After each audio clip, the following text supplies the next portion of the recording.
Hey, Dave, welcome to the show. I appreciate you being here. Oh, thanks for having me. Thanks for having me on your platform. Appreciate it. No, this is great. I was curious, how did you get into real estate? So, by accident. So, I think like a lot of folks, when I got out the military, I didn't quite know what I wanted to do. So, I was a an officer in the military. So, in the Navy, they throw you into various jobs based on really nothing at all. So, I was a first lieutenant who's in charge of like the small boats, painting the ship, maintenance, etc. I was a weapons officer, and I was an engineering officer for a little bit. And when I got out the military, I was like, I don't really know how that translates to the civilian world, but I know I want to kind of work with people. And so I was just looking for jobs. And I went to the U.S. Naval Academy. So they have a job fair with the service academies, being the Naval Academy, Army, Air Force, Coast Guard, and the Merchant Marine Academy. And you put your name into the hat. And so the couple of days before the job fair, which is on Saturday, like companies will reach out to you to try to get you to go to like their they call it like a small job fair, but essentially a party, which they try to recruit you before you get to the job fair. And a couple companies have reached out to me. One was Amazon. So everyone knows Amazon. I was like, okay, wow, that's a cool company to work for. And this mortgage company had reached out to me as well, but they were like a distant second. I'm a very introverted guy. I had sales is just like a weird job for me to be in. So I was going to the Friday party for Amazon, and it was in this hotel. And I went to the hotel, and I just kept walking around the hotel, and I couldn't find the Amazon. I keep calling it a party. I guess it's a recruiting event they would call it. But I couldn't find the Amazon party. But I kept walking by this mortgage company, and I just kept walking by, and I kept walking by, and after like 3 laps, I was like, okay, maybe this is meant to be. So I went in there, and I was like, okay, this is pretty cool. Like I like finance, I like real estate, I like watching all the corny real estate shows, HGTV, million dollar listings, etc. I was like, why not? I guess it's destined to be. I cannot find the Amazon listing, and so that's how I got into the mortgage industry itself. And so how I kind of fell into the educational aspect of my job is probably like 3 months later, when I was trying to buy a house with my fiance and I. And we finally settled on a home. And about 2 weeks before we're scheduled to close, I got a call from the lender saying that my loan was being declined. And so, super frustrating experience. Moving to a place with my fiance. We were getting married like 6 months later, and it was just such a bad experience. And it was even worse than I knew at the time because I was so green, and I didn't realize that hey, I was going to lose like about $4,000 in earnest money, which is money used to secure the property. I didn't realize that the seller wouldn't just move back the closing date. I just thought, hey, why wouldn't they? I was just so green in the whole buying experience. And folks may think, hey, you're a first time home buyer. You should be green, but that's actually the third home I had purchased. And I still realized I didn't know anything about buying a home, even though I had purchased 3 homes before. And even worse was the company that declined me was my actual own company I worked for, and which I just thought was wild because I had gone over everything with my own company. It was my manager doing the loan, and it was like we talked about this. Like, how are you declining my loan when we went over this before I even applied? Like, my income is with you. It was an income issue, but I'm like, you guys are the ones paying me. How do you not know what my income is?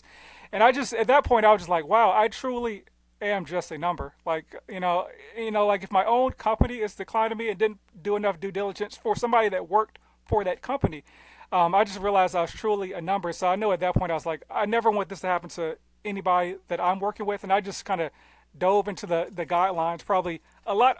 I feel like I would have been good at my job, but I dove into the guidelines a lot more thorough than I probably would in any other scenario. So that's how I got into the industry, and that's how I got into the educational aspect of kind of what I do in the business right now. Was accident getting in and getting declined by my own mortgage company. So fun times.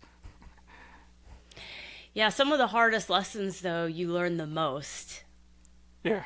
That helped slingshot you forward. So I'm sure that was a pivotal moment for you in your career and just your personal journey, but I can imagine how stressful that really was. Most definitely. What is the current state of home buying right now, and what does that look like going into 2024? So in order to kind of talk about what's going right now, and I want to kind of jump back a little bit to 2017, 18, 19, the late teens. So I think to give some perspective to what's going on in the market, because I think a lot of times folks look at rates right now, depending on what your credit is, in the six, sevens, and eights, which are high. And a lot of times folks will compare that back to the 2020s where rates were like in the 2s and 3%. But when I got to the business in 2017, a good rate was like 5%.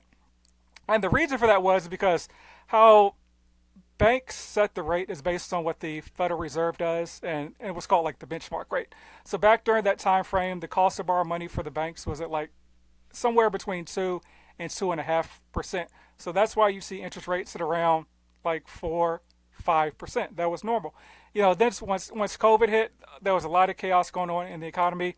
No one knew what was happening. Folks were sheltering in place, and the Federal Reserve lowered that benchmark rate from down to like 2% in 2020, all the way down to like 0.25%. As a result, you saw those super low mortgage rates of 2 and 3%. So the benchmark rate doesn't directly impact mortgage rates. It more impacts short-term lending like credit cards and so forth, but there is a correlation between the two. And so what happened in the all the way back in the 2020s was rates were so low, money was so cheap, folks just spent out of control. Um, and you saw the housing market just, I think at one point between 2020 and 2021, home prices went up like 43% nationwide. And that caused, inflation. For folks spending too much, inflation with corporations having supply chain restraints, and also corporations just hiding behind inflation in some instances and just raising their prices. As a result, like I think in June of 2022, inflation peaked out at about 9.1%, which is bad, right? That's which I think a lot of folks felt that by going to the stores and seeing how expensive goods were. So now Congress gave the Federal Reserve the mandate to get inflation back down to about 2%. So we're at 9.1% in June of 2022. And so the Federal Reserve, as a result, started to raise the cost to borrow money, that benchmark rate, from 0.25 past where it was at 2%. They raised it like 10 times in a row. And so right now, the cost to borrow money for banks set by the Fed is about 5.125%. And as a result, we've seen interest rates in like depending on what your credit is, the 6, 7s, and 8% threshold, which as a result has driven down the demand for homes. And so a lot of folks will see rates so high and they're wondering why are home prices still going up and what's going to happen in the future. Well, the reason that home prices are still going up is because if you go back to Econ 101, the supply of homes is still at a historic low. So demand has gone down drastically since 2020, 21, 2022 due to rates, but the inventory is still historically low. I saw an article roughly like 4 months ago that the U.S. is short 6.5 million homes, and it's even worse at the bottom of the market. Like if you're like at the bottom of the market, like 200, $300,000 threshold, the competition is even worse.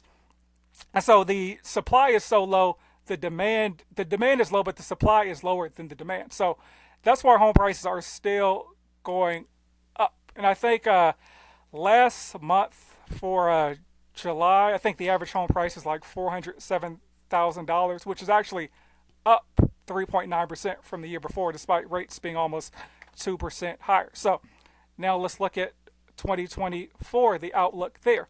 What's going to happen? So in order to figure out what may happen in 2024, obviously I don't have any crystal ball. No one does. But we have to look at what the Federal Reserve is saying and what their guidance is. So what we've heard from the Federal Reserve so far is that they may raise the cost to borrow money one more time in 2023. And then in 2024, it looks like they'll cut the cost to borrow money, the benchmark rate, maybe twice. So what we've heard from Jerome Powell and everyone else at the Federal Reserve is that most likely that benchmark rate or that cost to borrow money will stay around 5%. Therefore, what that means to you, the consumer, is that most likely interest rates will probably be in like the high fives, high six going through 2024. So it looks like rates may come down maybe like a percent. I've seen projections from the Mortgage Bankers Association, Fannie Mae, Wells Fargo, various predictions around 5%, 5.5%, 6.3%. But it looks like 5, 6% rates are here to stay for at least the immediate future, the next year. Inventory, there's no signs that inventory will increase at all. And so I think folks are going to start to realize that at a certain point that rates will go down, but folks will start to realize is that home prices rates are kind of where they are, and I think more people will kind of jump off the sidelines in 2024, which may increase home prices. Unfortunately, for a lot of people, even more. But it really depends on what the Federal Reserve decides to do based on the data they're seeing as far as inflation. But I think kind of the housing market where it's at, where it's very, very unaffordable for a lot of people, may be kind of the new norm, unfortunately. When you say that inventory is low, is that there aren't enough homes being put up for sale that people are scared they're staying put, or is it that they're not new homes built, or a combination? Yeah, yeah. So it's a combination of those two items. So when we look at inventory from a real estate standpoint, there's something called I forget what's the term, days on market. Oh, for a second, what's the days on market? So sorry, I'm forgetting. So we think about inventory. There's a term. So we talk about inventory. There's a term as far as like days on market. I can't remember the exact term, but basically right now there's about 3.3 months of supply, meaning that if no other home was put on the market for the next 3.3 months, all the homes would sell out and there'd be no more homes available. A neutral market is considered about 6 months of inventory. And so as far as like new homes being built, builders are still behind due to a lot of the supply chain constraints that happened during COVID. And also, there are a lot of folks right now who just don't want to list their home, because if you bought your home, like honestly, in any time prior to June of 2022, your rate is probably in the fours or lower. So if you're like, hey, even if I want to upgrade my living standards, now rates are in the sevens. So if I want to get the equivalent property, which it doesn't really make sense to move for the equivalent property unless you have a reason to move, like unfortunately like divorce, maybe job loss, maybe a good reason like a promotion, or maybe you're relocating. But if for people that are casually moving, it doesn't make any sense to move just to an equivalent property, right?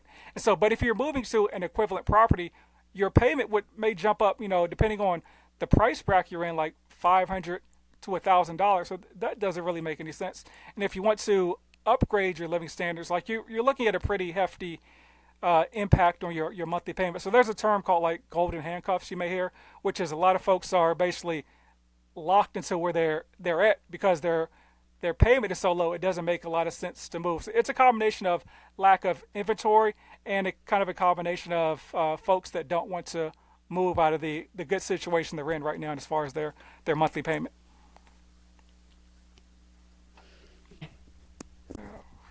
So knowing that homes are going to be maybe the same or a little less, hopefully in 2024, what are steps that people should take if they do want to become a home buyer for the first time, or a second or third time buying a home in 2024?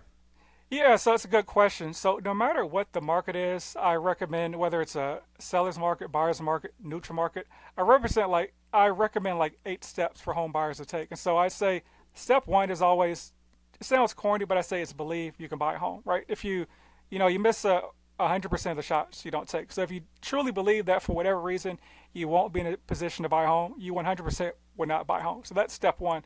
Step number two is just putting together your plan. Like all these steps are for you, not for your friends, not for a realtor, not for a lender, but it's to think about like, what is your plan when it comes to home ownership? Like, why do you truly want to buy a home? Is it because someone online said it's cool? Like someone in the break room said it was cool? Like, what is your reason for actually buying a home? And what is your plan with that property? Whether it's house hacking, whether it's what I call like, buy, rent, buy, whether it's your dream home, like what is your actual plan for that property? And that helps inform a lot of the next steps of this process. So the step after that is to figure out like what your actual budget is. And your budget is not to be confused with a range of home values. Like a budget is not I want a home between $300,000 and $350,000. A budget is like what is an actual monthly payment that you can afford to pay. And a lot of times folks are like, I don't know.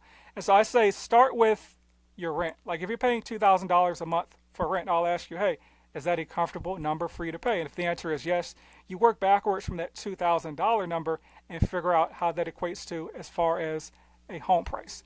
So now we've established an actual home price that fits within our budget. From there, we need to figure out how much money we'll actually need to purchase that home. Depending on the loan program, if we're looking at a VA loan, that's 0% down.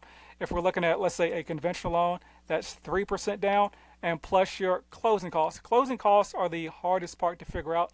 You'll see a lot of times folks online will be like, hey, say between 2 and 7% for closing costs. You need to actually talk to a lender to figure out what the number is because let's say you're looking at a $300,000 home. 2% is $6,000. 7% is $21,000. Like you need to figure out what that number is if you want to establish an actual budget. So like here in the Dallas market, that number is 3.5%. So let's say we're looking at a VA loan, 0% down, and the 3.5% as far as closing costs. We know, okay, hey, we need $10,500 to purchase this home. So now you figured out what you need as far as the money. Now the next step is to actually figure out a budget and a timeline. So let's say there's 10 months left on your lease. So you know you need about $10,500.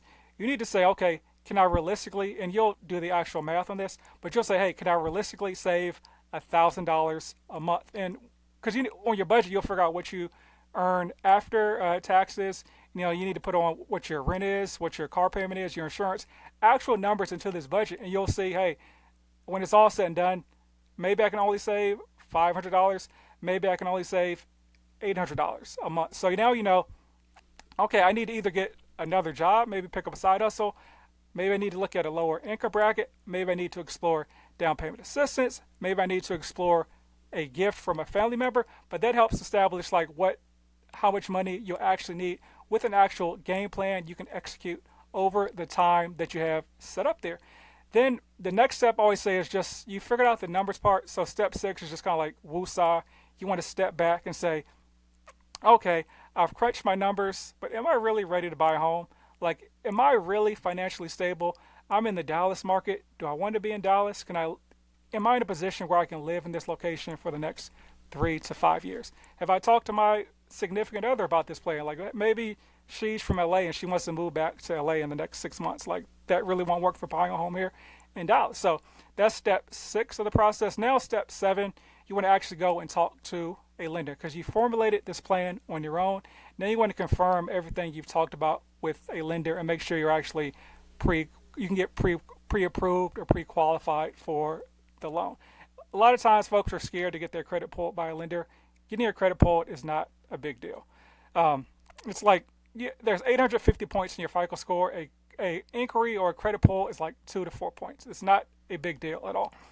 Then finally, the last step of the process is finally you want to talk to a realtor. Like step 8 of the process is now you want to sit down with a realtor because you've gone through setting up all these goals on your own.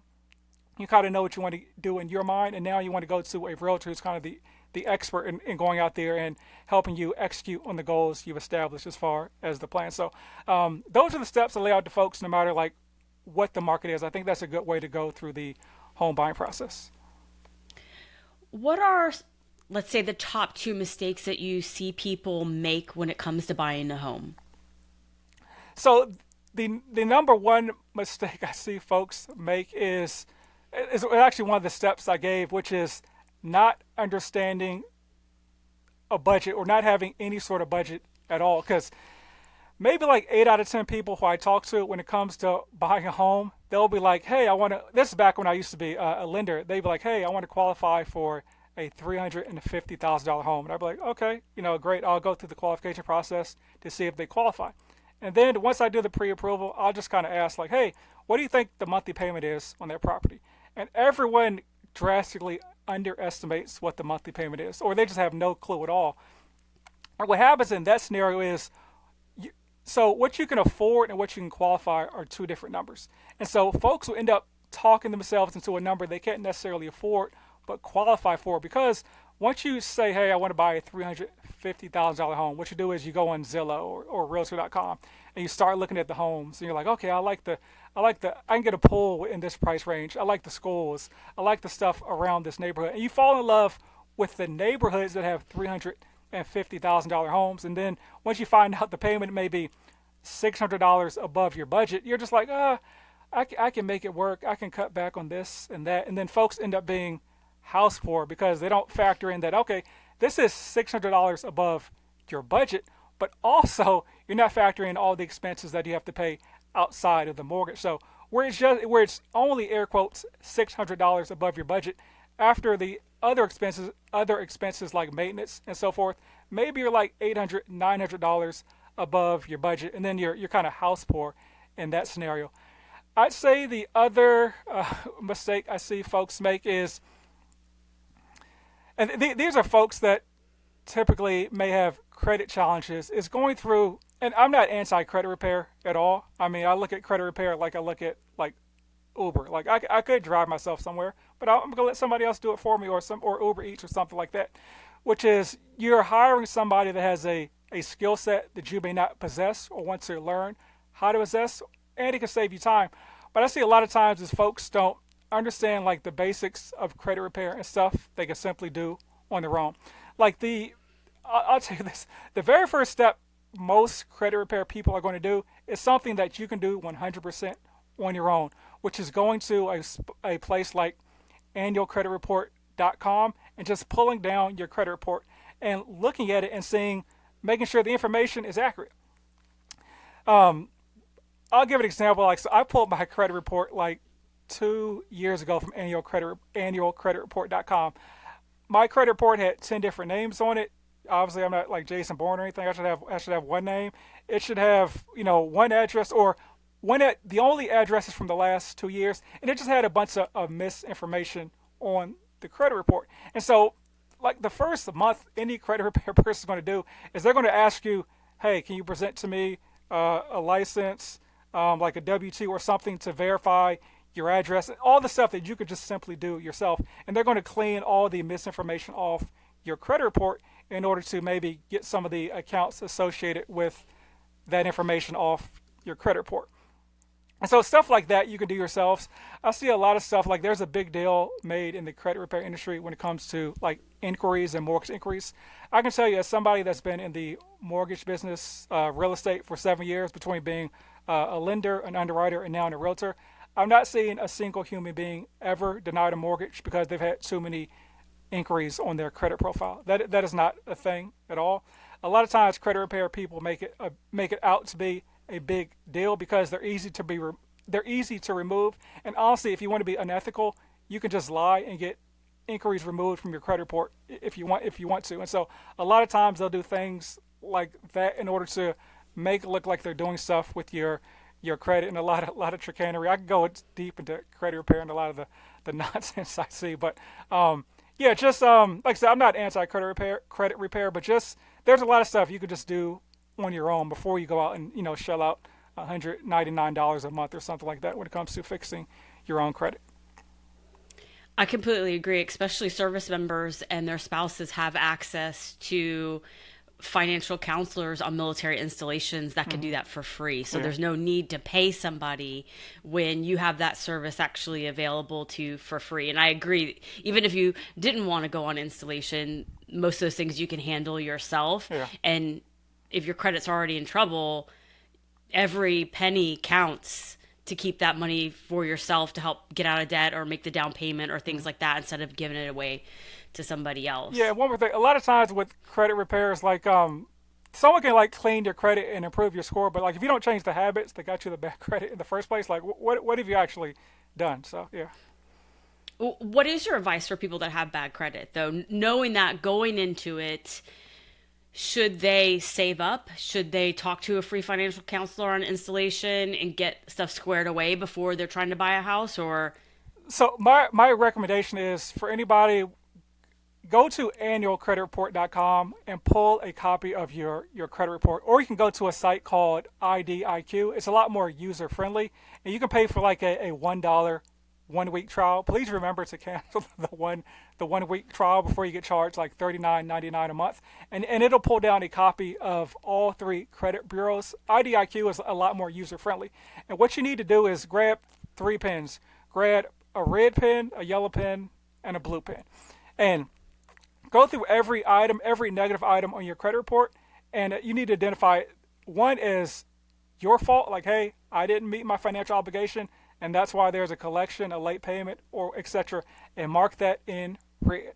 Then you want to go and look at the next thing is, I'm not quite sure if this is my fault, if this is misinformation, and mark those in yellow.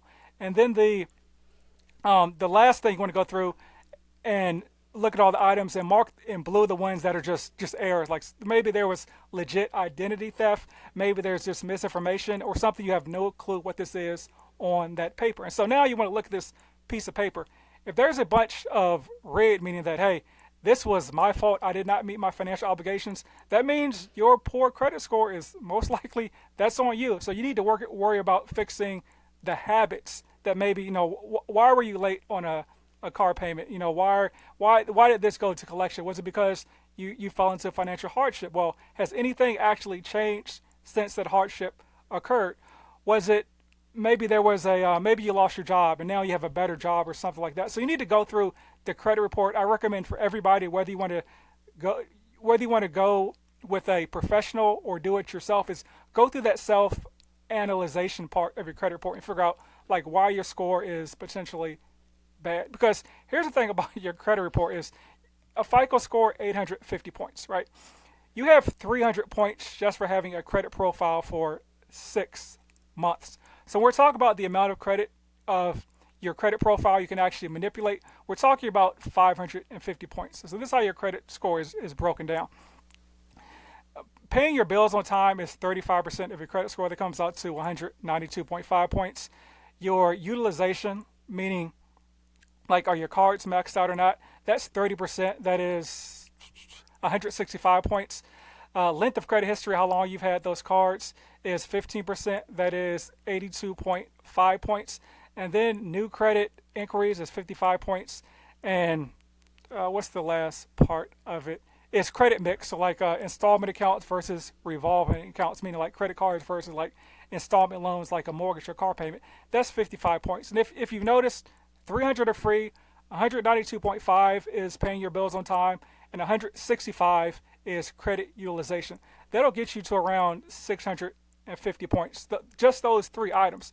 And so a lot of times, like, folks just don't want to be honest with themselves. Like if your credit score honestly is in the fives or fours, most likely you have some sort of issue with meeting your financial obligations on time. So it's really a self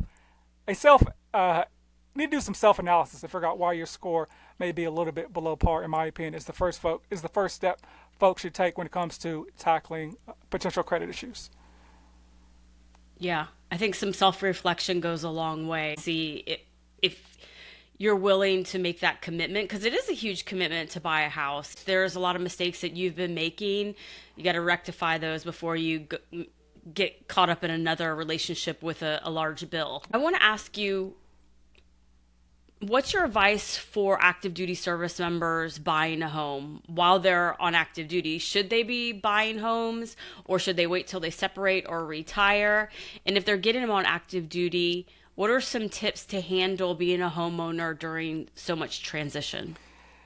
Yeah, so my response, whether you're active, civilian, is always, it depends. That's my answer almost always, right? So I purchased a home at 21 when I first got in the military. And it all comes about having a plan, like what your goals are. So I was in the Navy, as I've said before. So I knew I was going on deployment. I did not want to have a property that I had to cut the grass and do maintenance and a bunch of stuff. So my thing was, okay, I'm going to focus on townhomes and condos. So I can be gone for 6 months or maybe 1 month or 2 or 3 weeks out on some sort of mission, and folks won't really realize I'm gone or not. To me, that was very, very important, was that the home I purchased didn't have telltale signs I was no longer inhabiting the property. So one is, as I kind of gave on those 8 steps, I think it was step number 2, was making sure you put together a plan. So the next step is like, should you buy a home on active duty? Well, you have to look at your market. Most likely, if you're near a military installation, there probably is some sort of decent market as far as like potentially renting out the property. You'll also want to look at, how much longer am I going to be at this duty station. I personally would not buy a property if it's going to be at that station for less than a year, just because a lot of things can happen. My goal or my advice is always make sure you can own that property for 3 to 5 years. And when it comes to VA loans, FHA loans, technically you're supposed to be in that property for at least a year before you rent it out. So to me, that 1 year time frame is very important when it comes to buying a property. But yeah, so like I said, I purchased one property the entire 5 years I was in the Navy.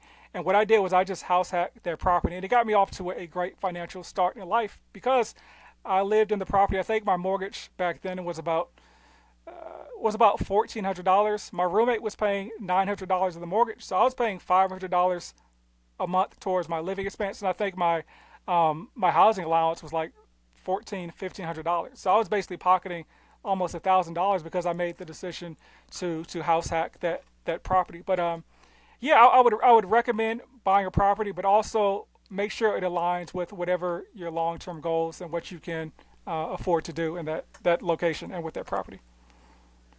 Okay, now I want to ask you a couple of quick random questions I ask All everyone. right. First off, what is one resource or tool that you use that makes your life easier?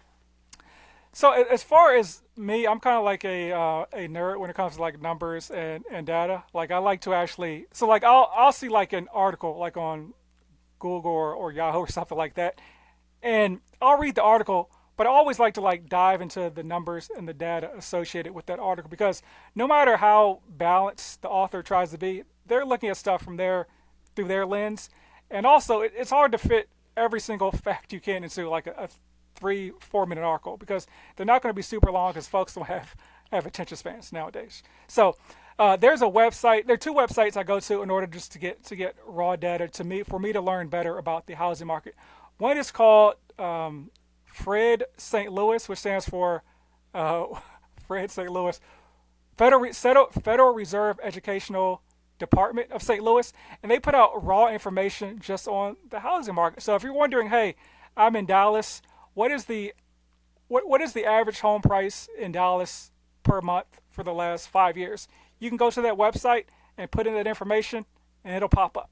So you don't have to worry about a lot of headlines, which are a little hyperbolic, clickbait in order, because that's what the news is about. They want you to click on the article, even like fair and balanced news sources. They want you to click on the article because that's how they sell ad revenue. So if you're a numbers nerd, yeah, Fred St. Louis is a great site to find just raw data on the housing market. And another good website is a website called Y Charts, which you can find similar information, just raw data on the housing market, and it puts it in nice, cute little charts, so you can just look at the information and kind of figure it out for yourself. Those are great resources. I will definitely add those to the show notes for everybody. What is your favorite book right now or your favorite book of all time?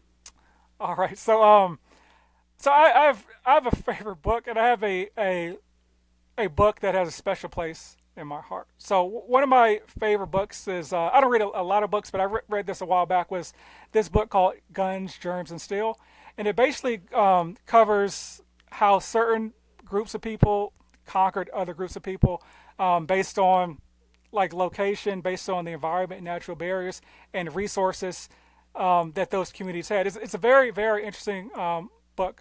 Recommend reading that to a lot of folks. And a book that holds a very special place in my heart is this book called How Soccer Explains the World. It was just kind of like a random book I decided to read because I was like, this is the kind of a crazy premise of the book. But I played soccer as a kid, so I decided to read the book. And so it talks about how soccer and different it jumps into different countries and talks about the different soccer clubs and how they influence levels of society. And so there's this, it starts off talking about some of the hooliganism and the gangs and how they dictate some of the policy in the areas. And there's this one chapter where it talks about these two football clubs in Ireland.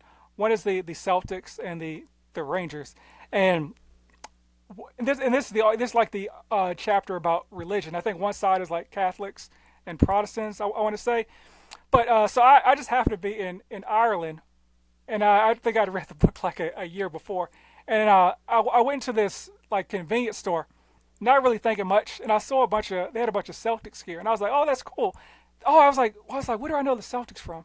I was like, oh, that's from that book I read a year before.